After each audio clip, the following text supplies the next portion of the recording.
नमस्कार. मी विशाल रमेशचंद्र पवार शिवाय अकॅडमीच्या ऑनलाईन प्लॅटफॉर्मवर तुमचे सर्व विद्यार्थी मित्रांचे हार्दिक स्वागत करतो.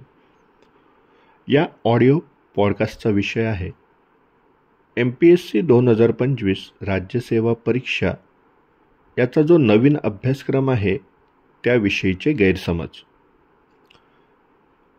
पहिला मुद्दा आहे, अभ्यासक्रम UPSCचा कॉपी पेस्ट केला आहे असं काही माध्यमं म्हणत आहेत.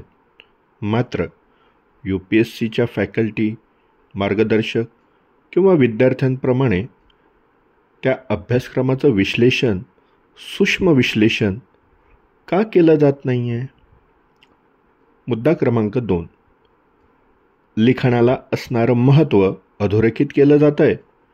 मात्र म्हणताना असं सांगितलं जातं आहे, मांडताना असं मांडलं जातं आहे की कंटेंटशिवाय लिखाणाला महत्त्व असेल. आता फक्त लिखाणालाच महत्त्व आहे अशी जाहिरात देखील केली जाते. मात्र असं म्हणणं म्हणजे मॅच डोळ्यासमोर न पाहता कॉमेंट्री करण्यासारखे आहे असं म्हणता येणार नाही का? मुद्दा क्रमांक 3, सुचवली जाणारी पुस्तक यादी किंवा बुकलिस्ट. फक्त UPSCची बुकलिस्ट कॉपी करणं हा त्यांचा एक मार्गदर्शनाचा भाग बघण्यात आलेला आहे, निदर्शनास आलेला आहे.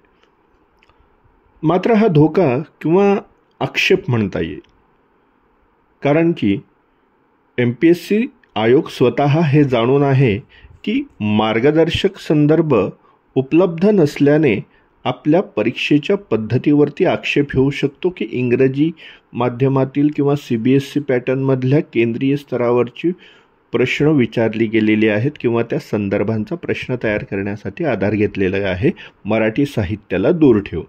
मात्र हा आक्षेप खोडून काढण्यासाठी राज्य शासनासमोर पुस्तकांचे पर्याय उपलब्धच नाही का? तर आहे. राज्य शासनाची जी नवीन अभ्यासक्रमाची पुस्तकं आहे, स्टेट बोर्ड्सचे आपण ज्याला म्हणतो, त्यामध्ये बऱ्यापैकी सर्वच अभ्यासक्रमाच्या संकल्पना स्पष्ट आणि व्यवस्थितरित्या मांडलेल्या आहेत. मात्र जर तुम्ही ते बघणारच नसाल तर तुम्हाला दिसणार नाही, कारण की तुम्ही UPSCचं झापडं लावून घेतलेली आहे आणि मुलांना एक भीतीदायक वातावरण पसरवण्याचा प्रयत्न केला जातो आहे. आणि सोबतच पुणे युनिव्हर्सिटी असेल, यशवंतराव चव्हाण मुक्त विद्यापीठ असेल, याची दर्जेदार पुस्तकं आजपर्यंत UPSC मराठी माध्यमातून देणाऱ्या विद्यार्थ्यांनी वापरलेली आहेत आणि ती यशस्वी झालेली आहेत. त्या पुस्तकांचा या यादींमध्ये या मार्गदर्शकांकडून समावेश का होत नाही आहे? एकतर त्यांना ही पुस्तकं मान्य नाही आहेत, मुद्दा क्रमांक 1, आणि मुद्दा क्रमांक 2, कदाचित त्यांनी ते बघितले देखील नसतील. फक्त कॉपी करायचं म्हणून करायचं असा तो भाग असू शकतो.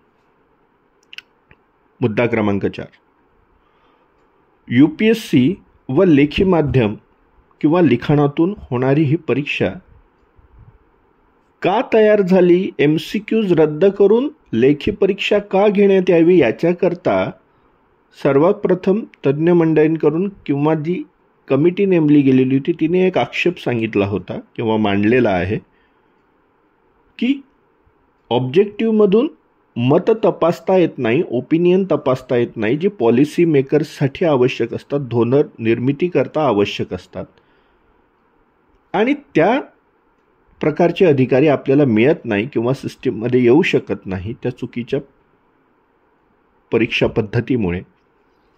म्हणून हा खटाटोप, म्हणजे मत तयार करण्यासाठी लेखी परीक्षा हा मुख्य उद्देश आहे लेखी परीक्षा ठरवण्यामागे किंवा ती पद्धत स्वीकारण्यामागे. मात्र जेव्हा तेव्हा जिकडे तिकडे पहा तिकडे लिखाण लिखाण लिखाण. अहो, पण त्या लिखाणामध्ये फक्त तुमचं लिखाण तपासलं जाणार नाही आहे, तर त्या लिखाणाच्या माध्यमातून तुम्ही जे स्वतःचं मत मांडणार आहे, मत ते पण स्वतःचं, कॉपी केलेलं नाही, पुस्तकात दिलेलं नाही, पुस्तकातून माहिती वाचायची, त्यावर स्वतःचं मत बनवायचं आणि लिखाणाच्या माध्यमातून त्याचा अभ्यास करायचा, ते मांडण्याची प्रॅक्टिस करायची, ते प्रेझेंटेशन करण्याचा सराव करायचा. मग मत करणे म्हणजे काय, मत कसं बनवलं जातं, ब्रेनस्टॉर्मिंग कसं केलं जातं, बहुआयामी दृष्टिकोन कसा विकसित केला जाणार, याबद्दल कोणालाच काही सोयरसूतक राहिलेलं नाही किंवा त्याला महत्त्व नाही का मत तयार करण्याला, हा माझा चौथा प्रश्न. म्हणून मित्रांनो, घाबरून न जाता आयोगाचं नोटिफिकेशन व्यवस्थित वाचा. संबंधित 4 प्रश्नांवर लवकरात लवकर करणार आहे, संदर्भात तुम्हाला त्याचं अपडेटेशन मिळेल.